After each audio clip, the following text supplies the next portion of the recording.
শুরু হলো সব খবর যমুনা টেলিভিশনের নিয়মিত আয়োজনে আপনাদের সবাইকে স্বাগত জানাচ্ছি আমি খান তাজনিনা হাসান। গাজা অভিমুখী ত্রাণবাহী নৌবহরে হামলা এবং মানবাধিকার কর্মীদের আটকের প্রতিবাদে রাজধানীর বিভিন্ন স্থানে হয়েছে বিক্ষোভ সমাবেশ। সরকারের পক্ষ থেকে কার্যকরী ভূমিকা নেয়ার দাবি জানিয়েছে বেশ কয়েকটি সংগঠন। জামায়াতে ইসলামী জানিয়েছে তথাকথিত মুসলিম রাষ্ট্রগুলো চুপ থাকার কারণেই এই অবস্থা। তাদের দাবি ওআইসি যদি কিছুই না করতে পারে তাহলে ইসলামী জোটটি ভেঙে দেয়া হোক।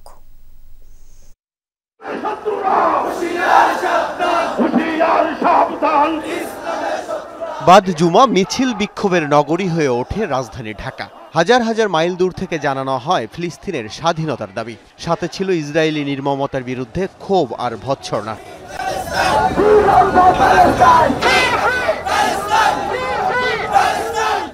মানিক মিয়া এভিনিউয়ের বিক্ষোভ সমাবেশে যোগ দেন শান্তিকামী মানুষজন। বলেন, গাজা উপত্যকায় 2 বছর ধরে চলা গণহত্যা বন্ধে দ্রুত পদক্ষেপ নিতে হবে।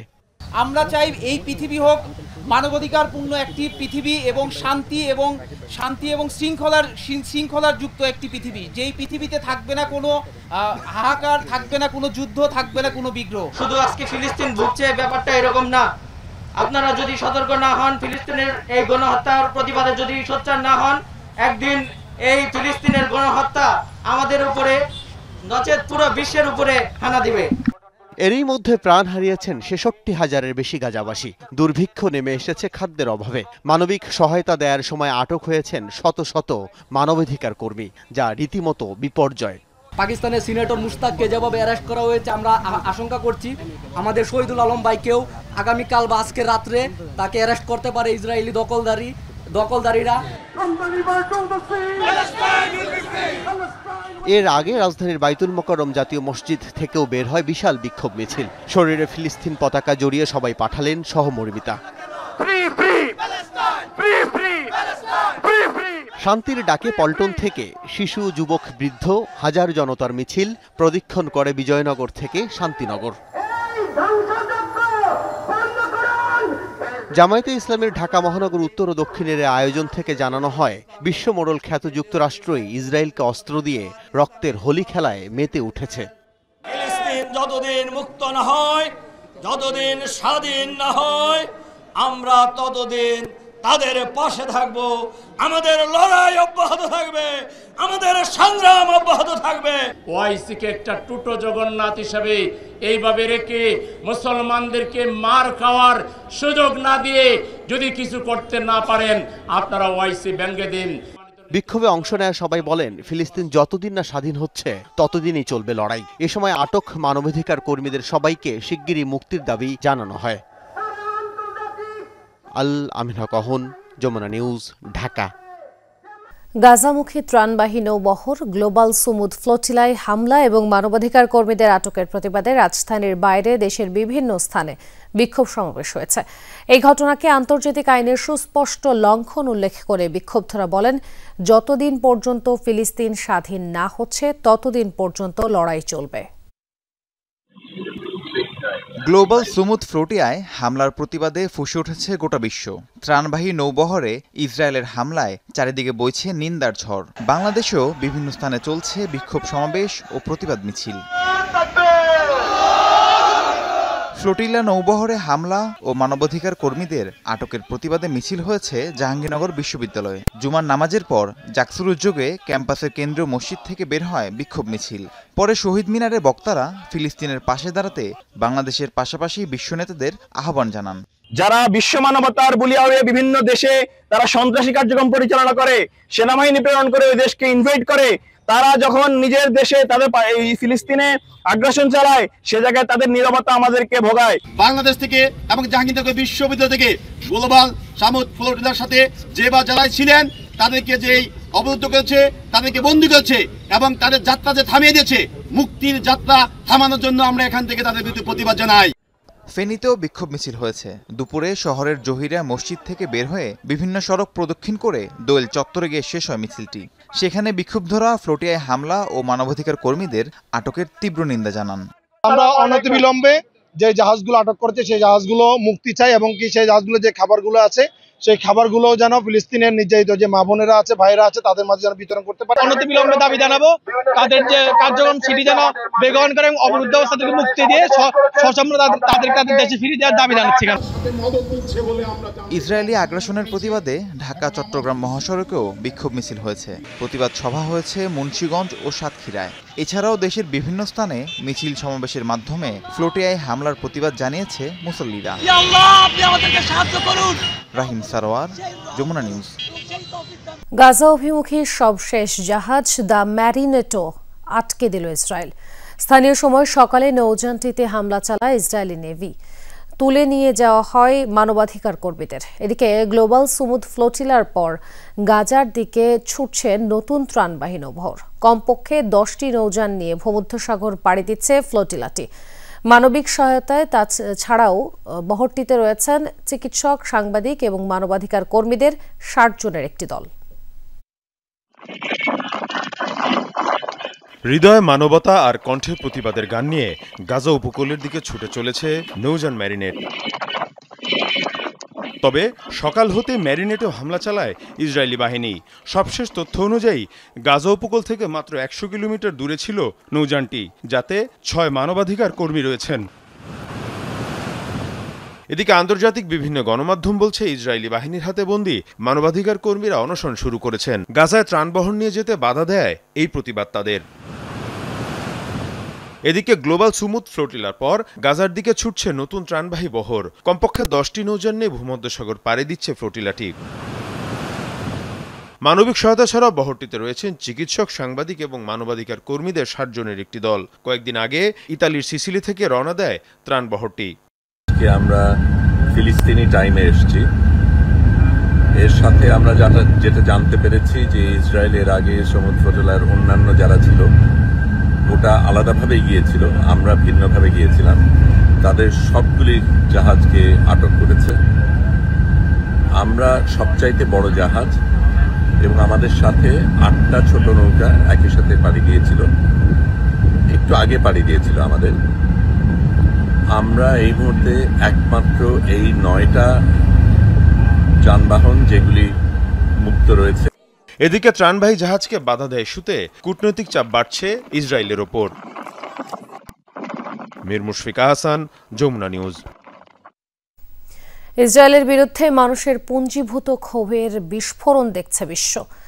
আন্তর্জাতিক ত্রাণবাহী নৌবহর আটকের প্রতিবাদে একযোগে বিক্ষোভে উত্তাল আমেরিকা থেকে ইউরোপ, এশিয়ার বহু দেশ। ইসরায়েলের দূতাবাস ঘেরাওয়ের পাশাপাশি মহাসড়ক আটকে ফিলিস্তিনিদের প্রতি সংহতি জানাচ্ছে নানা ধর্ম ও বর্ণের মানুষ। কোথাও কোথাও হচ্ছে সহিংসতা। এই ক্ষোভ গাজার মানুষের জন্য, এই প্রতিবাদ ইসরায়েলি আগ্রাসনের বিরুদ্ধে।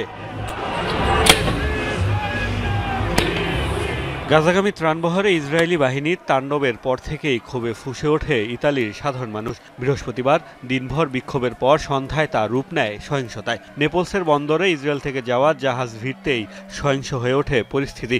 পুলিশের সাথে সংঘর্ষ হয়েছে অন্যান্য শহরেও। শুধু ইতালিই নয়, এদিন বিক্ষোভে উত্তাল হয়ে ওঠে ইউরোপের বেশিরভাগ দেশ। গ্লোবাল সুমুদ ফ্লোটিলার আটক হওয়া মানবাধিকার কর্মীদের মুক্তির দাবিতে ইসরায়েলি দূতাবাস ঘেরাও করে আন্দোলন করেছেন এথেন্সের বাসিন্দারা। এখনই ফ্লোটিলার সব যাত্রীর মুক্তি চাই। আমরা ফিলিস্তিনের স্বাধীনতার জন্য আওয়াজ তুলতে এসেছি। আমাদের দেশকে খুনি রাষ্ট্র ইসরায়েলের সাথে যে কোনো সম্পর্ক ছিন্ন করতে হবে। নিপীড়িত ফিলিস্তিনিদের পক্ষে উত্তাল হয়েছে স্পেনের রাজধানী মাদ্রিদের রাজপথ। বার্সেলোনাতেও সড়কে জড়ো হয়ে ইসরায়েল বিরোধী অবস্থান জানান দিয়েছে হাজার হাজার মানুষ। লন্ডনের একটি রেল স্টেশনে বিক্ষোভকারীদের সাথে বেশ কয়েকজন তর্কে জড়ালে ছড়ায় উত্তেজনা। পরে পুলিশের হস্তক্ষেপে নিয়ন্ত্রণে আসে পরিস্থিতি।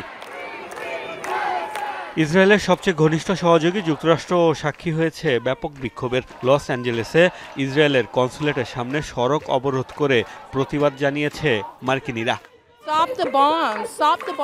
গাজাকে বাঁচতে দিন, বোমা বন্ধ করুন। আমি ফিলিস্তিনি নই, আরবও নই, আমি কেবল একজন আমেরিকান যে বিশ্বাস করে যা সঠিক সেটিই হওয়া উচিত এবং ভালোর জয় হওয়া উচিত।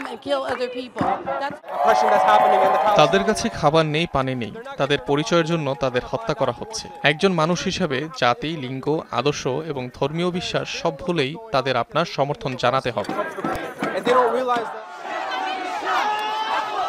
গাজার পক্ষে তিউনিসিয়ায় ইসরায়েলি দূতাবাস ঘেরাও করে আন্দোলন করেছে হাজার হাজার মানুষ। তুরস্কের ইস্তাম্বুলেও ইসরায়েলের কনসুলেট ভবনের সামনে ক্ষোভ প্রদর্শন করেছে বিক্ষুব্ধ জনতা, দিয়েছে যুক্তরাষ্ট্র বিরোধী স্লোগানও। গ্লোবাল ফ্লোটিলা জব্দের প্রতিবাদে উত্তাল হয়েছে লাতিন দেশ ব্রাজিলের রাজপথও। এদিন বিক্ষোভ হয়েছে Ireland, France, Germany, Switzerland, Argentina, Mexico ও পাকিস্তান সহ বিশ্বের আরও বহু দেশে। মোস্তফা মাহমুদ, যমুনা নিউজ। এদিকে ইসরায়েলের কারাগারে বন্দী সমুদ ফ্লোটিলার মানবাধিকার কর্মীদের ভিডিও ফুটেজ প্রকাশ করেছে তেল আবিব, যাতে দেখা যায় ডিটেনশন সেন্টার থেকে হাতকড়া পরা অবস্থায় প্রিজন ভ্যানে তোলা হচ্ছে এসব বন্দী মানবাধিকার কর্মীদের। এরপর তাদের নেওয়া হয় কারাগারে। কর্তৃপক্ষ বলছে তাদের কাজিয়ত কারাগারে নেওয়া হয়েছে। ইসরায়েল প্রিজন সার্ভিসের এক বিবৃতি অনুযায়ী ফ্লোটিলা অংশগ্রহণকারীদের মধ্যে 473 জনকে কারাবন্দী করা হয়েছে। এর আগে সমুদ ফ্লোটিলার সবগুলো জাহাজ আটক করে ইসরায়েলি নেভি। তুলে নেওয়া হয় জাহাজগুলোয় থাকা মানবাধিকার কর্মীদের।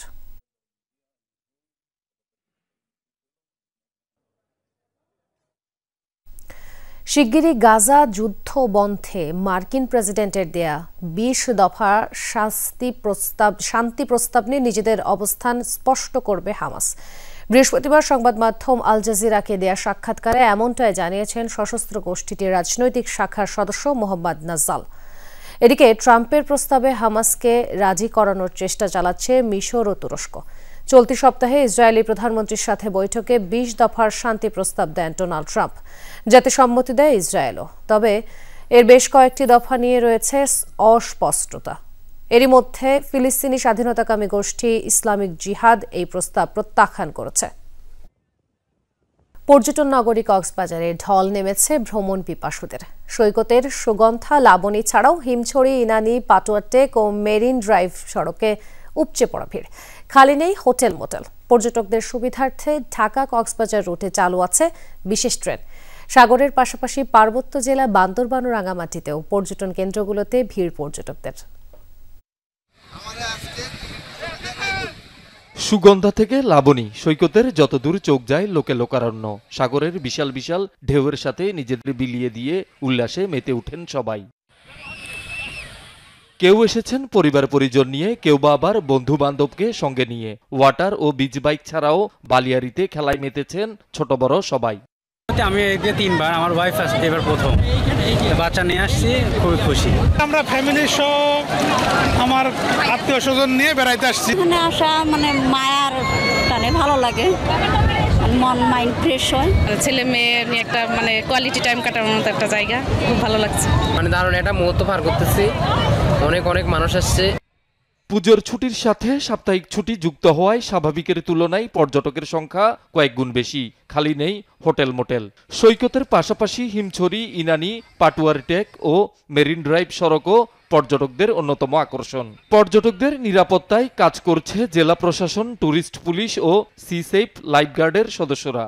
সমুদ্র মানুষের মনকে পরিচ্ছন্ন করে, এই জন্য বছরে একবার অন্তত সমুদ্রের কাছে সবার আসা উচিত। যতই দেখা হয় ততই ভালো লাগে, যতক্ষণ থাকা হয় মনে হয় না যে দিন চলে যায়, তারপরেও মনে হয় যে থাকে। ছেলে তো অনেক এনজয় করতেছে, মাটি নিয়ে খেলতেছে, আমার হাজবেন্ডকে আরেকটাকে নিয়ে পানিতে, সবকিছু মিলে খুব ভালো। বোন আশেপাশে ঘোরাঘুরি করছে, এখন বিকালে যাবো হিমছড়িতে। সাগরের পাশাপাশি পর্যটকদের উপচে পড়া ভিড় দেখা গেছে রাঙামাটির বিভিন্ন পর্যটন কেন্দ্রে।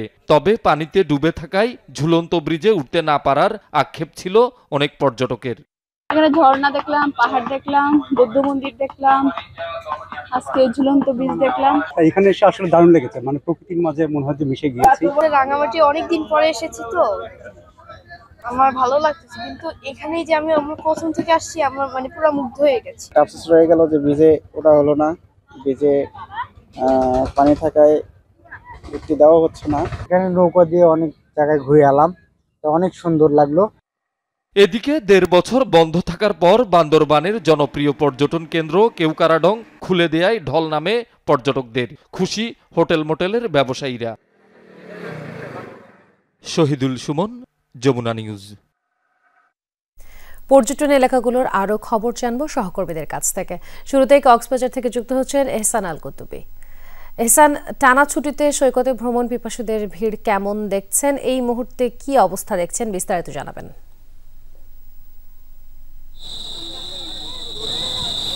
তাজনীন, আমরা তো সারাদিন সমুদ্র সৈকতে ছিলাম, এবার অন্য একটা স্পট অর্থাৎ হিমছড়িতে এসেছি। এখানকার দৃশ্য, কারণ হচ্ছে এখন সন্ধ্যা হয়ে গেছে, এই অবস্থায় কিন্তু বেশ কিছু পর্যটক আমরা দেখছি। এখানে প্রায় পাহাড়ের চূড়ায় একেবারে 3 শতাধিক সিঁড়ি বেয়ে এখানে উঠতে হয়। এখানে এই অবস্থায়ও কিন্তু বেশ কিছু পর্যটকের যে অবস্থা আমরা দেখছি, যে পর্যটকরা এখানে উঠে পরিবার পরিজন নিয়ে এসেছেন, তারাও কিন্তু তবে অনেক কষ্ট করে কিন্তু সবাই এখানে উপরে উঠেছেন। উঠে এখানে ছবি তুলতে আমরা ব্যস্ত হয়ে পড়তে দেখছি। এবং আপনাকে বলে রাখি, কারণ হচ্ছে পাহাড়ের এই উপরে কেন উঠে, কারণ হচ্ছে এখানে এক পাশে পাহাড় এবং এক পাশে সমুদ্র। এই দৃশ্যটা কিন্তু পাহাড়ের উপরে না উঠলে সেটি দেখা যায় না। সে কারণেই পর্যটকরা এখানে উপরে উঠে এখানকার মনোরম এই দৃশ্য তারা ছবি তুলে রাখেন এবং সেলফি বন্দি করে রাখেন। কক্সবাজারে যারাই আসে পর্যটক, সবার কিন্তু পছন্দ করে হিমছড়ি, ইনানি। তাদের একটা টার্গেট থাকে, কোথায় কোথায় ঘুরবে প্ল্যান থাকে, সেই প্ল্যানের মধ্যে অবশ্যই হিমছড়ি থাকে। এই হিমছড়িতে কিন্তু বেশ কিছু নতুন করে স্থাপনা তৈরি করা হচ্ছে, পর্যটকরা যাতে অনায়াসে উঠে তারা এখান থেকে আবার ঠিক মতো তারা যাতে পাহাড় থেকে নামতে পারে, কোনো ধরনের দুর্ঘটনা যাতে না হয়, সেজন্য কিন্তু বেশ কিছু স্থাপনাও তৈরি করা হচ্ছে। সব মিলিয়ে এই মুহূর্তে পর্যটকরা আমরা দেখছি অনেকেই চলে যাচ্ছেন, কারণ হচ্ছে যে অন্ধকার হয়ে যাচ্ছে এই অবস্থায়। কিন্তু তাদের যে নিরাপত্তা, সেই নিরাপত্তা ব্যবস্থাটা কিন্তু জোরদার করা হয়েছে, যাতে কোনো ধরনের পর্যটক কোনো অঘটনে বা দুর্ঘটনার শিকার না হয়। তাজনীন, যুক্ত হওয়ার জন্য ধন্যবাদ এহসান। এবার বান্দরবান থেকে যুক্ত হচ্ছেন সহকর্মী বাটিং মারবা। বাটিং, পাহাড়ে ভ্রমণ পিপাসুদের ভিড় কেমন? কোথায় কোথায় যাচ্ছেন পর্যটকরা? তাজনীন, এই যে টানা ছুটিতে আসলে পর্যটকরা সবুজ পাহাড় দেখতে আসছে, প্রকৃতিকে দেখতে আসছে, তাই প্রকৃতির খুঁজে তারা ছুটে যাচ্ছে সেই বগালে, কেওক্রাদং, তারপর আপনার সে থানচির তমাতঙ্গি, রাজা পাথর থেকে শুরু করে যতগুলি ঝর্ণা, এই ঝর্ণাগুলি দেখার জন্যই পর্যটকরা ছুটে যায়। আপনার আজকে কম হলেও এই বান্দরবনে প্রায় 10,000-এর কাছাকাছি পর্যটক এসছে বলে আমাদের কাছে একটা তথ্য পেয়েছি। এবং বেশিরভাগ পর্যটকরা ছুটে যায় সেই দুর্গম পাহাড়ের দিকে, যারা প্রকৃতিকে দেখতে চায়, সবুজ পাহাড়কে দেখতে চায়। এবং বাংলাদেশকে যদি জানতে হয় অবশ্যই বান্দরবানে ঘুরতে হবে, বান্দরবানের প্রকৃতিকে ঘুরতে হবে, পাহাড়ের বৈচিত্র্য সংস্কৃতি দেখতে হবে। আসছে আমাদের আগামী 5 তারিখ থেকে আবার প্রবারণা উৎসব, বিশেষ করে আপনার পাহাড়ি পল্লীগুলিতে 7 সাল রব, এবং এখন জুমের ধান কাটাও প্রায় শেষের দিকে। তো নবান্ন উৎসব সহ সবকিছু দেখতে কিন্তু পাহাড়ে ছুটে যাচ্ছে পর্যটকরা। এবং এই যমুনা টিভির মাধ্যমে আমি পর্যটকদেরকে একটা মেসেজ পাঠাতে চাই, সেটি হচ্ছে যে পাহাড়ের আমাদের যে সীমান্ত সড়কগুলি, যে দর্শনীয় সীমান্ত সড়ক দেখতে যাচ্ছে, কিন্তু এটি অবশ্যই মাথায় রাখতে হবে যে দুর্গম পাহাড়ি পথ, আঁকাবাঁকা পথ যাতে দুর্ঘটনায় কবলিত না হয়। কারণ এই যে গতকালকে কিন্তু কেওক্রাদংয়ে গিয়ে বেশ কয়েকটা মোটরসাইকেল দুর্ঘটনায় কবলিত হয়েছে, এবং ঝর্ণায় গিয়ে আজকেও কিন্তু আপনার এই শৈলপ্রপাতের ঝর্ণায় পিছলে অনেকেই পড়ে গেছে। তো এই কারণে বলছি যমুনা টিভির মাধ্যমে যে যারা পর্যটক বান্দরবানে ঘুরতে আসবেন, তারা অবশ্যই নিজের সেফটির কথা চিন্তা করে ভ্রমণ করবেন, গাড়ি ড্রাইভ করবেন, এবং সকলকে মঙ্গল কামনা করছি। অনেক ধন্যবাদ বাটিং। টানা 4 দিনের ছুটিতে জমে উঠেছে দেশের অন্যান্য পর্যটন স্পটগুলো। পর্যটকের পদভারে মুখরিত সাগরকন্যা কুয়াকাটা, 18 কিলোমিটার দীর্ঘ সৈকতের 3 নদীর মোহনা, লেম্বুর বন, সুটকিপল্লী, ঝাউবাগান ও লাল কাঁকড়ার চরে পর্যটকদের উপস্থিতি চোখে পড়ার মতো। সৈকতের বালিয়াড়িতে উচ্ছ্বাসে মেতেছেন তারা। পর্যটকদের ভিড়ে বিক্রি বেড়েছে সংশ্লিষ্ট ব্যবসা প্রতিষ্ঠানগুলোতে। বুকিং রয়েছে কুয়াকাটার শতভাগ হোটেল মোটেল। পর্যটকদের নিরাপত্তায় তৎপর রয়েছে ট্যুরিস্ট পুলিশের সদস্যরা। এদিকে পঞ্চগড়ের তেঁতুলিয়া দেখতে, কাঞ্চনজঙ্ঘা দেখতে ভিড় জমাচ্ছেন পর্যটকরা। এছাড়া সিলেটের সাদা পাথর, জাফলং সহ দেশের অন্যান্য দর্শনীয় স্থানগুলোতেও ভিড় রয়েছে ভ্রমণ পিপাসুদের। পূজাছড়িতে আসছি, এখানকার পরিবেশ, এখানকার সাগর অনেক সুন্দর। প্রতিকূল আবহাওয়ার ভিতরে কুয়াকাটার সৌন্দর্য এতটা সুন্দর ফুটে উঠেছে এবং উৎসব জনতার ভিড়ে নিজেকে আসলে হারিয়ে ফেলেছি। কুয়াকাটা এসে অনেক ভালো লাগছে, এখানে এনজয় করতেছি। এখানে অনেক সুন্দর সুন্দর প্লেস আছে, 2-3 দিন আমরা থাকবো। সমমনা ইসলামী দলগুলোর সাথে সমঝোতা হলে জাতীয় নির্বাচনে 100 আসন ছেড়ে দিতে পারে জামায়াতে ইসলামী, এমনটা বলেছেন দলটির সেক্রেটারি জেনারেল মিয়া গোলাম পারওয়ার। দুপুরে খুলনা মহানগরীর আল ফারুক সোসাইটি কমপ্লেক্সে ছাত্র শিবির সদস্য পুনর্মিলনী অনুষ্ঠানে অংশ নেন তিনি। এ সময় গোলাম পারওয়ার বলেন, 300 আসনেই নির্বাচনের প্রস্তুতি নিয়েছে তার দল। জানান, সমমনা দলগুলোর সাথে ঐক্য ও সমঝোতার চেষ্টাও চলছে। অনুষ্ঠানে ছাত্র শিবিরের পাশাপাশি স্থানীয় জামায়াতের নেতাকর্মীরা উপস্থিত ছিলেন।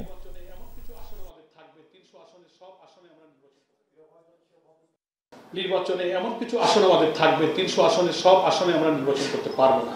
যদিও আমরা 300 আসনে আমরা চূড়ান্ত করেছি, প্রাথমিক বাছাই হয়ে গেছে, কিন্তু আলটিমেট কথা যাদের সামনে আমরা সমঝোতা করব, যাদের সঙ্গে একটা ঐক্য হবে ইনশাআল্লাহ, সমঝোতা করতে করতে শেষ পর্যন্ত প্রায় 100 আসন আমাদের ছেড়ে দিতে হতে পারে। চাঁদপুরের হাজীগঞ্জে ফেসবুক পোস্টকে কেন্দ্র করে বিএনপি ও জামায়াত কর্মীদের সংঘর্ষ হয়েছে। এতে আহত হয়েছে উভয় পক্ষের অন্তত 24 জন। সকালে উপজেলার গন্তব্যপুর ইউনিয়নের পালিশারা বাজারে এ ঘটনা ঘটে। পুলিশ ও স্থানীয়রা জানায়, ইউনিয়ন জামায়াতের আমির ইলিয়াস হোসেন তার ফেসবুক অ্যাকাউন্টে বিএনপির ভারপ্রাপ্ত চেয়ারম্যান তারেক রহমান নিয়ে একটি এডিট করা ছবি শেয়ার করেন। ওই পোস্টকে মানহানিকর উল্লেখ করে ক্ষুব্ধ হন বিএনপি নেতাকর্মীরা। পরে ইলিয়াস হোসেন দুঃখ প্রকাশ করে পোস্টটি মুছে ফেলেন। স্থানীয়ভাবে বৈঠকের কথা থাকলেও এর আগেই সংঘর্ষে জড়ায় উভয় পক্ষের লোকজন। এতে আহত হয় অন্তত 25 জন। সরকারি ভর্তুকির দাবিতে টানা 4 দিনের বিক্ষোভে রণক্ষেত্র পাকিস্তান শাসিত আজাদ কাশ্মীর। প্রাণ গেছে কমপক্ষে 10 জনের, যাদের মধ্যে 3 জনই পুলিশ সদস্য। আহতের সংখ্যা ছাড়িয়েছে কয়েকশো। বন্ধ রয়েছে রাজধানী মুজফফরবাদের সকল শিক্ষা ও ব্যবসা প্রতিষ্ঠান। পরিস্থিতি সামাল দিতে আন্দোলনকারীদের সাথে আলোচনায় বসেছে সরকারের উচ্চ পর্যায়ের একটি প্রতিনিধি দল। গেল কয়েকদিন ধরেই বিক্ষোভ সহিংসতায় উত্তপ্ত পাকিস্তান নিয়ন্ত্রিত আজাদ কাশ্মীর। খাদ্য, বিদ্যুৎ সহ অন্যান্য পরিষেবায় সরকারি ভর্তুকির দাবিতে সোমবার থেকে রাস্তায় নামেন কয়েক হাজার নাগরিক। শুরুতে পরিস্থিতি শান্তিপূর্ণ থাকলেও ক্রমেই তা রূপ নেয় ভয়াবহ সংঘাতে। নিরাপত্তা কর্মীদের অভিযোগ, পুলিশকে ঠেকাতে অস্ত্র ও লাঠিসোঁটা নিয়ে রাস্তা অবরোধ ও ভাঙচুর করেন বিক্ষোভকারীরা, যা প্রতিহত করতে গেলে শুরু হয় সহিংসতা। ব্যাপক সংঘর্ষ বাধে আন্দোলনকারী ও নিরাপত্তা বাহিনীর সদস্যদের, যদিও ভিন্ন দাবি বিক্ষোভকারীদের। আন্দোলনকারীরা বলছেন, তাদের ন্যায্য দাবি আদায়ের আন্দোলনে পুলিশি বাধার কারণেই সৃষ্টি হয়েছে সহিংসতা। আমাদের ওপর গুলি চালিয়ে আমাদের বিরুদ্ধেই মামলা করা হচ্ছে, কম বয়সীদের জেলে দেয়া হচ্ছে।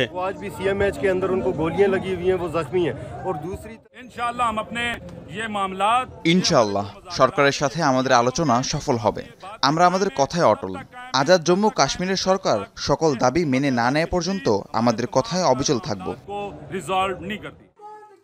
সংঘর্ষ কেন্দ্র করে রাজধানী মুজফফরাবাদে মোবাইল ও ইন্টারনেট সেবা বন্ধ করে দেয় কর্তৃপক্ষ। বন্ধ রয়েছে অঞ্চলটির ব্যবসা ও শিক্ষা প্রতিষ্ঠান সহ সকল গণপরিবহন। এদিকে সহিংসতায় নিহতদের জানাজা অনুষ্ঠিত হয়েছে কাশ্মীরে। চলমান সংকট নিরসনের জ্যেষ্ঠ কর্মকর্তাদের নিয়ে একটি 8 সদস্য বিশিষ্ট কমিটি গঠন করা হয়েছে, যারা এরই মধ্যে আন্দোলনকারীদের সাথে আলোচনায় বসেছে।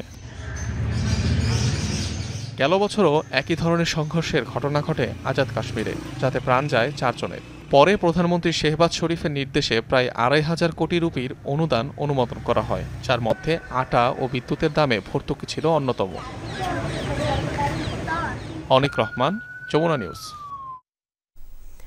ক্রমেই আরও তীব্র হয়ে উঠছে আফ্রিকার দেশ মরক্কোর সরকার বিরোধী বিক্ষোভ। বৃহস্পতিবার 6ষ্ঠ দিনের মতো দেশ জুড়ে জেনজিদের নেতৃত্বে চলছে আন্দোলন। দুর্নীতিবিরোধী স্লোগানের পাশাপাশি স্বাধীনতার শিক্ষা ও স্বাস্থ্য খাতের উন্নয়ন সহ নানা দাবিতে উত্তাল রাজপথ। এরই মধ্যে আন্দোলন রূপ নিয়েছে দাঙ্গা সহিংসতায়। এ সময় নিরাপত্তা বাহিনীর বিরুদ্ধে উঠেছে গুলি চালানোর অভিযোগ। এ পর্যন্ত প্রাণ গেছে অন্তত ৩ জনের, আহত হয়েছে আরও অনেকে। আটক করা হয়েছে কয়েকশো আন্দোলনকারীকে। বিক্ষোভকারীদের আলোচনায় বসার আহ্বান জানিয়েছেন দেশটির প্রধানমন্ত্রী। সামাজিক ন্যায় বিচারের দাবিতে শুরু হওয়া আন্দোলন প্রাণহানির ঘটনায় তীব্র আকার ধারণ করেছে। প্রথম ম্যাচের জয়ের রেশ না কাটতেই আজ দ্বিতীয় টি-20তে আফগানিস্তানের বিপক্ষে মাঠে নামবে বাংলাদেশ। শারজাহ ক্রিকেট স্টেডিয়ামে বাংলাদেশ সময় রাত 8:30টায় শুরু হবে খেলাটি। জয়ের প্রত্যাশা নিয়েই মাঠে নামার লক্ষ্য টাইগারদের। যদিও টপ অর্ডার নিয়ে চিন্তার কালো মেঘ এখনও কাটেনি টাইগারদের। প্রথম ম্যাচে দারুণ শুরুর পরও ব্যাটারদের উইকেট বিলিয়ে দেয়ায় কঠিন হয়ে যায় খেলা। সহজ ম্যাচটি তাই লাল সবুজদের জিততে বেশ কষ্টই হয়েছে। 14 বারের মুখোমুখিতে 7টি করে জয় পরাজয় রয়েছে দুই দলের। সমীকরণের পাশাপাশি সিরিজটাও নিজেদের দখলে নেয়ার চেষ্টায় থাকবে বাংলাদেশ ও আফগানিস্তান। খাগড়াছড়ি সদর ও গুইমারায় সহিংসতার ঘটনায় এখনও বহাল রয়েছে 144 ধারা। তবে অনেকটাই স্বাভাবিক হয়েছে জনজীবন। সাপ্তাহিক ছুটির দিন হওয়ায় শহরে যানবাহন ও মানুষের চলাচল কিছুটা কম। খুলেছে দোকানপাট। জেলা জুড়ে সেনাবাহিনী, বিজিবি ও পুলিশের কয়েক স্তরের নিরাপত্তার পাশাপাশি চেকপোস্ট বসিয়ে তল্লাশি কার্যক্রম চলছে। এর আগে গুইমারায় 144 ধারা ভঙ্গ, হামলা, অগ্নিসংযোগ ও 3 জনকে হত্যার ঘটনায় আলাদা 2টি মামলা করে পুলিশ। এছাড়া সদরে সহিংসতার ঘটনায় পুলিশের পক্ষ থেকে দায়ের করা হয় আরও একটি মামলা। সম্প্রতি মারমা কিশোরীকে ধর্ষণের অভিযোগ ওঠার পর উত্তপ্ত হয়ে ওঠে খাগড়াছড়ি। সেনাবাহিনী জানায় ধর্ষণ ইস্যু পুঁজি করে পাহাড়কে অশান্ত করার পরিকল্পনা ছিল। কক্সবাজার টেকনাফের গহীন পাহাড় থেকে নারী, শিশু সহ 38 জনকে উদ্ধার করেছে যৌথ বাহিনী। এ সময় 2 পাচারকারীকে আটক করা হয়েছে। দুপুরে কোস্টগার্ড মিডিয়া কর্মকর্তা বলেন, গোয়েন্দা তথ্যের ভিত্তিতে তারা জানতে পারেন সাগরপথে মালয়েশিয়া সহ দক্ষিণাঞ্চলীয় বিভিন্ন দেশে পাচারের উদ্দেশ্যে নারী, শিশু সহ বেশ কয়েকজনকে টেকনাফের গহীন পাহাড়ি এলাকায় বন্দী করে রাখা হয়েছে। পরে গত রাত 2টার দিকে পাচারকারীদের গোপন আস্তানায় অভিযান চালায় কোস্টগার্ড ও নৌবাহিনীর সদস্যরা। উদ্ধার করে 18 জন নারী, 12 জন পুরুষ ও 8 শিশুকে। ভুক্তভোগীরা জানান, মুক্তিপণ আদায় আর পাচারের উদ্দেশ্যে তাদের বন্দী করে নির্যাতন চালাচ্ছিল চক্রটি। সুন্দরবনে ডাকাত জাহাঙ্গীর বাহিনীর আস্তানায় অভিযান পরিচালনা করে অস্ত্র, গোলাবারুদ সহ জিম্মি থাকা 4 জেলেকে উদ্ধার করেছে কোস্টগার্ড। ভোরে সুন্দরবনের শিবসা নদী সংলগ্ন আড়বাউনি খাল এলাকায় যৌথ অভিযান পরিচালনা করে কোস্টগার্ড বেইজ মোংলা ও আউটপোস্ট নলিয়ান। পরে প্রেস ব্রিফিংয়ে এ তথ্য জানান বিসিজিএস তৌহিদের নির্বাহী কর্মকর্তা লেফটেন্যান্ট ইকরা মোহাম্মদ নাসিফ। তিনি আরও জানান, অভিযানে ডাকাতদের আত্মসমর্পণের আহ্বান জানিয়ে 2 রাউন্ড ফাঁকা গুলি ছোড়া হয়। এ সময় বোট ও জিম্মিদের রেখে বনের ভেতর পালিয়ে যায় ডাকাতরা। পরে তাদের বোটে তল্লাশি চালিয়ে একটি 1 নলা বন্দুক, 2টি এয়ারগান এবং 3 রাউন্ড তাজা কার্তুজ জব্দ করা হয়। উদ্ধার করা হয় জিম্মি থাকা 4 জেলেকে।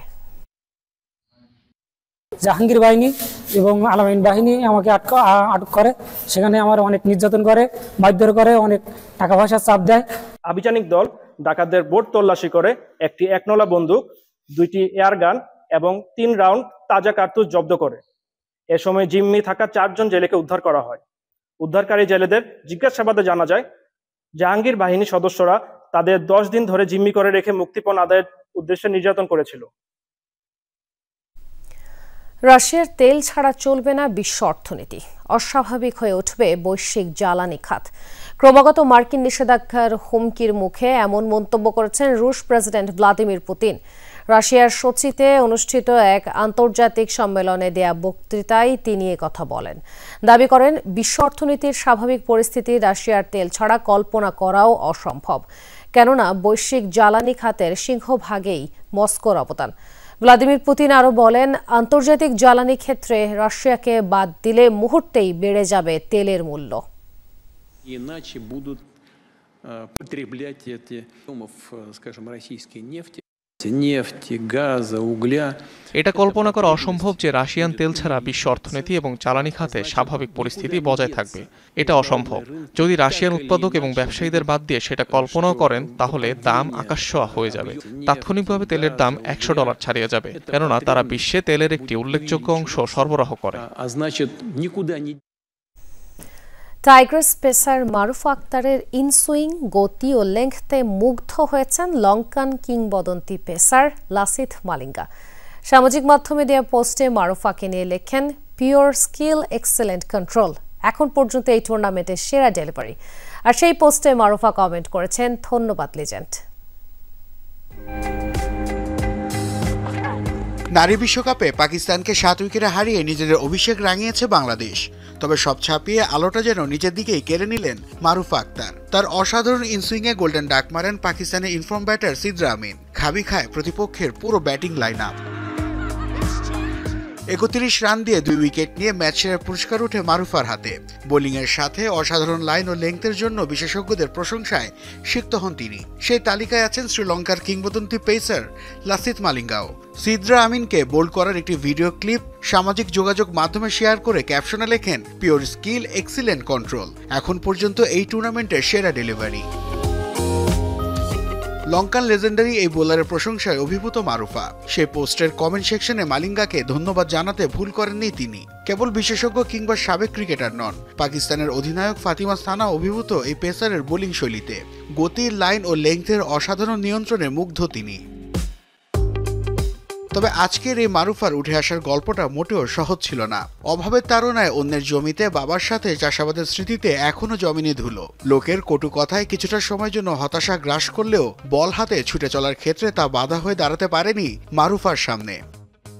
তুই একদম অর্ধেক ছেলে অর্ধেক মেয়ে হয়ে গেছিস, এইভাবে বলে, তখন মাথা নিচু হয়ে হাঁটি। তখন আমি ভাবি মনে মনে, আমি একদিন বড় প্লেয়ার হয়ে আপনাদেরকে দেখাবো। ম্যাচ শেষে মারুফা জানান, বিশ্বকাপের জন্য নিজেকে তৈরি করার কথা। 2 মাস আগে থেকেই না ঘুমিয়ে ভাবতেন কিভাবে ছাড়িয়ে যাবেন নিজেকে। নাসিফ শুভ, যমুনা স্পোর্টস। কেনিয়াকে 7 উইকেটের বড় ব্যবধানে হারিয়ে আবারও টি-20 বিশ্বকাপের মূল আসরে জায়গা করে নিয়েছে জিম্বাবুয়ে। আফ্রিকা অঞ্চলের বাছাই পর্ব থেকে দ্বিতীয় দল হিসেবে বিশ্বকাপে খেলার যোগ্যতা অর্জন করল তারা। 123 রানের টার্গেটে ব্যাট করতে নেমে 30 বল হাতে রেখেই জয় তুলে নেয় স্বাগতিকরা। হারারে স্পোর্টস ক্লাব মাঠে টস জিতে ব্যাট করতে নেমে নিয়মিত বিরতিতে উইকেট হারাতে থাকে কেনিয়া। একমাত্র র্যাকেপ প্যাটেলের 65 রান ছাড়া আর কেউ গড়তে পারেননি প্রতিরোধ। 6 উইকেট হারিয়ে 122 রানের পৌঁছি পায় কেনিয়া। জবাবে ব্যাট করতে নেমে টাডি ওয়ানশো মারুমানিকে সাথে নিয়ে উদ্বোধনী জুটিতে গড়েন 76 রানের পার্টনারশিপ গড়েন ব্রায়ান ব্রেনেট। 25 বলে 51 রানের ঝড়ে ইনিংসে দলের জয়ে ভূমিকা রাখে ওপেনার। এর আগে এই অঞ্চলের বাছাই পর্বে তানজানিয়াকে টানা 4র্থ আসরে বিশ্বকাপে খেলা নিশ্চিত করেছে নামিবিয়া। গণভোট না হয় সাংবিধানিক আদেশ, যে প্রক্রিয়ায় হোক আগামী জাতীয় নির্বাচনের আগে জুলাই সনদের বাস্তবায়ন চান এনসিপির যুগ্ম আহ্বায়ক সারোয়ার তুষার। বিকালে জাতীয় জাদুঘরে আয়োজিত জুলাই সনদের বাস্তবায়ন কোন পথে শীর্ষক এক সেমিনারে এ দাবি জানান তিনি। বৈষম্য বিরোধী ছাত্র আন্দোলন এই সেমিনারের আয়োজন করে। সরোয়ার তুষার বলেন, জুলাই সনদের বাস্তবায়ন নিয়ে সব পক্ষকেই খুশি রাখতে চায় সরকার, তাই সংবিধানের 106 ধারায় আদালতের মাধ্যমে সুরাহার কথা বলছে ঐক্যমত্য কমিশন। তিনি বলেন, আদালত নয়, রাজনৈতিক দলগুলো ঐক্যমত্যে পৌঁছাতে না পারলে সনদ বাস্তবায়নের দায়িত্ব নিতে হবে সরকারকেই। জুলাই সনদ বাস্তবায়ন নিয়ে যে সংকট তৈরি হয়েছে তা সামাল দিতে না পারলে আবারও 1-11-এর মতো পরিস্থিতি তৈরি হবে বলে মন্তব্য করেন বক্তারা। বাস্তবায়ন পদ্ধতির ক্ষেত্রে তারা শ্যাম রাখবে না কুল রাখবে, মানে বিএনপি রাখবে না জামায়াত ইসলাম রাখবে না এনসিপি রাখবে, নাকি ওই যে সানি ভাই যাদেরকে জেনারেল অ্যাসেম্বলির সদস্য বলেছেন তাদেরকে রাখবে, এই নিয়ে আছে কমিশন একটা ত্রাহি অবস্থার মধ্যে। জামাতের পিআর প্রস্তাবটা কেন এই মুহূর্তে বাস্তবায়ন সম্ভব না, এটা সবচেয়ে গুরুত্বপূর্ণ কারণ হচ্ছে আমাদের কাছে এই নিশ্চয়তা নাই যে স্থানীয় সরকারের কার্যকর সংস্কার হবে, কারণ এই কমিশনের রিপোর্টই গায়েব করে দেওয়া হয়েছে। বঙ্গোপসাগরে সৃষ্ট গভীর নিম্নচাপের প্রভাবে টানা বৃষ্টি অব্যাহত আছে দেশের বিভিন্ন অঞ্চলে। আবহাওয়া অধিদপ্তর জানিয়েছে, আগামী 24 ঘন্টায় সারা দেশে বজ্রসহ বৃষ্টির আভাস রয়েছে, আর কোথাও কোথাও নামতে পারে ভারী বর্ষণ। চট্টগ্রাম, কক্সবাজার, মোংলা ও পায়রা সমুদ্র বন্দরকে ৩ নম্বর স্থানীয় সতর্ক সংকেত দেখিয়ে যেতে বলা হয়েছে। বঙ্গোপসাগরে সৃষ্ট গভীর নিম্নচাপ ভারতের উড়িষ্যা ও তৎসংলগ্ন অন্ধ্রপ্রদেশ উপকূল অতিক্রম করেছে। তবে এটি ঘূর্ণিঝড়ে রূপ নেবে না বলে জানিয়েছে আবহাওয়া অফিস। সকালে আবহাওয়া অফিস জানায়, শুক্রবার ও শনিবার দেশের ৮টি বিভাগের কোথাও কোথাও ভারী থেকে অতি ভারী বর্ষণ হতে পারে। রোববার কিছুটা কমলেও সোমবার থেকে আবারও বাড়বে বৃষ্টিপাত। আগামী ৭-৮ দিনে বৃষ্টিপাতের অ্যাক্টিভিটি প্রায় থাকবে। ল্যান্ড ডিপ্রেশন এটা ক্রমান্বয়ে ঘুরে এটা রংপুরের ওদিকে ৫-৬ তারিখের দিকে যখন আসবে তখন বৃষ্টিপাতের অ্যাক্টিভিটি আবার একটু বাড়বে। তবে আজকের পর আবার বৃষ্টিপাত একদিন বা ১.৫ দিনের জন্য কিছুটা কমলেও ওইটা আবার ৫-৬ তারিখে আবার বেড়ে যাওয়ার সম্ভাবনা রয়েছে। বৃষ্টির কারণে রাজধানীতে জলাবদ্ধতা তৈরি হতে পারে এবং পার্বত্য অঞ্চলে পাহাড় ধসের ঝুঁকি রয়েছে। তাই ঝুঁকিপূর্ণ এলাকায় বসবাসকারীদের সতর্ক থাকার আহ্বান জানিয়েছে আবহাওয়া অধিদপ্তর। এদিকে টানা বৃষ্টিতে স্থবির হয়ে পড়েছে জনজীবন। রাজধানী সহ দেশের বিভিন্ন এলাকায় পানি জমে তৈরি হয়েছে জলাবদ্ধতা। ভোগান্তি বেড়েছে সাধারণ মানুষের। বৃষ্টির জন্য আমরা বাসা থেকে বের হতে পারতেছি না, বাজারে যেতে পারতেছি না। হাঁটুমান পানি থাকে, মানুষ কোনো ঢুকতে পারে না, মার্কেটে গাড়ি নিয়ে আসতে পারে না, এই অবস্থা। চট্টগ্রাম, কক্সবাজার, মংলা ও পায়রা সমুদ্র বন্দরকে ৩ নম্বর সতর্ক সংকেত দেখিয়ে যেতে বলেছে আবহাওয়া অফিস। সেই সাথে সাগর নদীতে অবস্থানরত নৌযানকে নিরাপদ আশ্রয়ে থাকার নির্দেশনা দিয়েছে। রেদওয়ান আহমেদ, যমুনা নিউজ, ঢাকা। টানা ছুটির প্রভাব পড়েছে রাজধানীর বাজারে। বৃষ্টির কারণেও কমেছে ক্রেতার আনাগোনা, তবে দামের উত্তাপ কমেনি। মধ্যরাত থেকে ইলিশ আহরণ বাজারজাত বন্ধ থাকবে, তাই শেষ দিনে অনেকেই ইলিশের দোকানে ভিড় জমিয়েছেন, কিন্তু তাদের বেশিরভাগই দাম শুনে চলে যাচ্ছেন। এদিকে বৈরী আবহাওয়ার অজুহাতে বেড়েছে মুরগির দামও। পূজা উপলক্ষে টানা ছুটিতে ঢাকা ছেড়েছেন অনেকে। এর সাথে সকাল থেকে বৃষ্টি, এই দুইয়ের প্রভাব পড়েছে রাজধানীর বাজারগুলোতে। ক্রেতার তেমন আনাগোনা নেই। পণ্যের সরবরাহ অন্য দিনের তুলনায় বেশ কম। বাজারে ক্রেতার আনাগোনা কিংবা পণ্যের যোগানের চিত্রে ভিন্নতা থাকলেও দামের চিত্র পাল্টেনি। অব্যাহত আছে দাম বৃদ্ধি, আর এর আঁচ সবচেয়ে বেশি লেগেছে মাছের বাজারে। প্রায় সব ধরনের মাছের দাম কেজিতে ৫০ থেকে ১০০ টাকা পর্যন্ত বেড়েছে। মধ্যরাত থেকে ইলিশ আহরণ বাজারজাত বন্ধ থাকবে আগামী ২২ দিন। শেষ দিনের ইলিশের বাজার আরেক দফা তেতে উঠেছে। নদীর ১ কেজি আকারের ইলিশের দাম হাঁকা হচ্ছে ৩,০০০ টাকা পর্যন্ত। ৬০০ থেকে ৭০০ গ্রাম ওজনের ইলিশ কিনতে পকেট থেকে বেরিয়ে যাবে ১,৫০০ টাকা। মাছের বাজার খুবই চড়া মনে হচ্ছে। বহু জায়গায় ঘুরলাম, দেখলাম মাছের বাজার খুবই চড়া। আগে ধরেন বেশি নিতাম, এখন অল্প নিতে হবে, খাওয়া তো লাগবে। একটা মাছ কিনতে গেলে ১,০০০ টাকার উপরে যায়, কিছু করার নাই। কি করার আছে এখন? মাছই তো ধরে হিন্দুরা, যাইলে যদি না যায় গাঙ্গে মাছ আইব কই থেকে। গত সপ্তাহ চাইতে এই সপ্তাহে মাছের দাম অনেক বাড়তি, প্রায় প্রতিটা মাছের ভিতরে ৫০-১০০ টাকা বাড়তি। ২ সপ্তাহ আগে যে মাছটা ২২০০-২৩০০ টাকা বিক্রি করেছি ১ কেজি ওজনের মাছ, লাইনের মাছ, সেই মাছটা তো নাই। প্রয়োজনের কার্টনের যে মাছ সাগরের, এই মাছটা বিক্রি হচ্ছে ৩,০০০, ২৮০০, ২৬০০, ২৭০০। স্বস্তি নেই পোলট্রি বাজারে। এখানেও আছে বৈরী আবহাওয়ার অজুহাত। টানা কয়েকদিনের বৃষ্টিতে খামার থেকে সরবরাহ কমেছে, তাই দাম বেড়েছে এমন দাবি বিক্রেতাদের। কেজিতে ১০ টাকা বৃদ্ধি পেয়ে ব্রয়লার বিক্রি হচ্ছে ১৮০ টাকায়। সবচেয়ে বেশি দাম বেড়েছে সোনালী মুরগির, কেজিতে ৩০ টাকা। ১ কেজির জন্য গুনতে হবে ৩১০ টাকা। ৬০০ টাকা কেজি নিচে মিলছে না দেশি মুরগি। অনেক বৃষ্টিতে কোনো ফার্মে গাড়ি ঢুকেও না, কোনো সাইডে মাল আনতেও পারতেছি না। 2 দিন আগে যেমন ৩১০ টাকা বেচছিলাম, ৩০০ বেচছিলাম, ওখানে ব্যস্ত 320-30 টাকা। বৃষ্টি বাদল তো অনেক সময় সাইজের জন্য একটু ক্রাইসিস, মাল একটু কম আসে তো। যেমন দেন বড় মালটা যদি আসলে ছোট মালটা পাওয়া যায়। অপরিবর্তিত আছে গরু আর খাসির মাংসের বাজার। মানভেদে 1 কেজি গরুর মাংসের জন্য দিতে হবে ৭৫০ থেকে ৭৮০ টাকা, আর খাসির মাংসের স্বাদ নিতে চাইলে গুনতে হবে ১১৫০ টাকা। মাসুদুজ্জামান রবিন, যমুনা নিউজ, ঢাকা। পথশিশু দিবস উপলক্ষে ক্যান্সার প্রতিরোধে সচেতনতামূলক অনুষ্ঠান হয়েছে চট্টগ্রামে। Lions Club of Chittagong progressive ওয়েস্টের উদ্যোগে ভিন্নধর্মী আয়োজনে পথশিশুদের খাদ্য ও শিক্ষা সামগ্রীও বিতরণ করা হয়। ক্যান্সার সম্পর্কে সচেতনতা তৈরির অংশ হিসেবে বিভিন্ন দিক তুলে ধরেন বক্তারা। নগর ফুলে ১৫০ শতাধিক পথশিশু এতে অংশ নেয়। অনুষ্ঠানে জেলা lion governor Mosle Uddin Apu, club president Chhoton Barua সহ আরও উপস্থিত ছিলেন অনেকে। গাজীপুরের কালীগঞ্জে ডাম্প ট্রাকের চাপায় সিএনজিতে থাকা 2 যাত্রী নিহত হয়েছেন। আহত হয়েছেন আরও 3 জন। সকালে উপজেলার দেওপাড়া চত্বর এলাকায় টঙ্গী ঘোড়াশাল বাইপাস সড়কে এই দুর্ঘটনা হয়। পুলিশ জানায়, গাজীপুরের শফিপুর থেকে যাত্রী নিয়ে নরসিংদী যাচ্ছিল সিএনজি চালিত অটোরিকশাটি। দেওপাড়া চত্বর এলাকায় পৌঁছালে বিপরীত দিক থেকে আসা একটি ডাম্প ট্রাক চাপা দেয় সিএনজিটি। ঘটনাস্থলেই মারা যান 2 যাত্রী।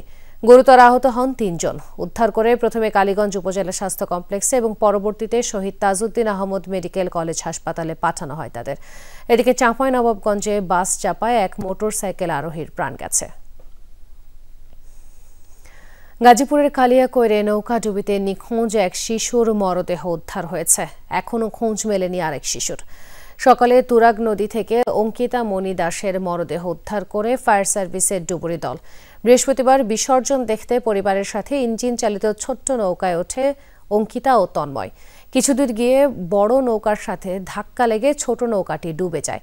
বাকিরা সাঁতার কেটে তীরে উঠলেও তলিয়ে যায় শিশু দুটি। নিখোঁজ তন্ময়কে না পাওয়া পর্যন্ত উদ্ধার অভিযান চলবে, এমনটাই জানিয়েছেন ফায়ার সার্ভিস।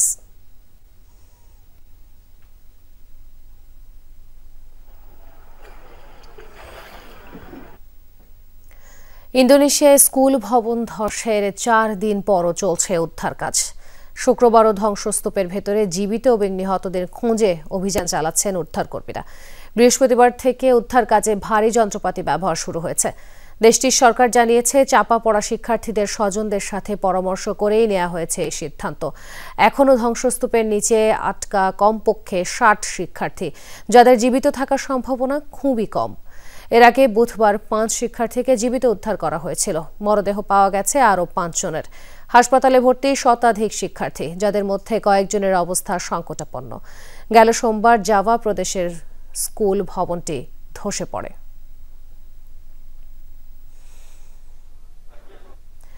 ভেনেজুয়েলা উপকূলের কাছে শনাক্ত হল 5টি মার্কিন ফাইটার জেট। তীর থেকে মাত্র 75 কিলোমিটার দূরে F-35 ধরা পড়েছে দেশটির বিমান বাহিনীর রাডারে।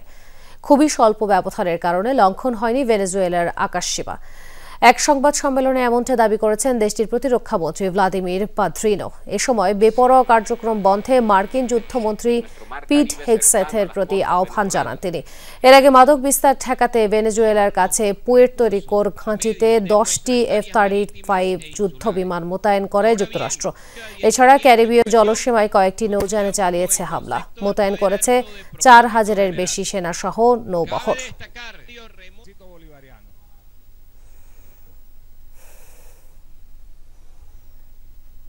এই ছিল আজকের সব খবরের আয়োজন। এতক্ষণ সাথে থাকার জন্য ধন্যবাদ জানাই।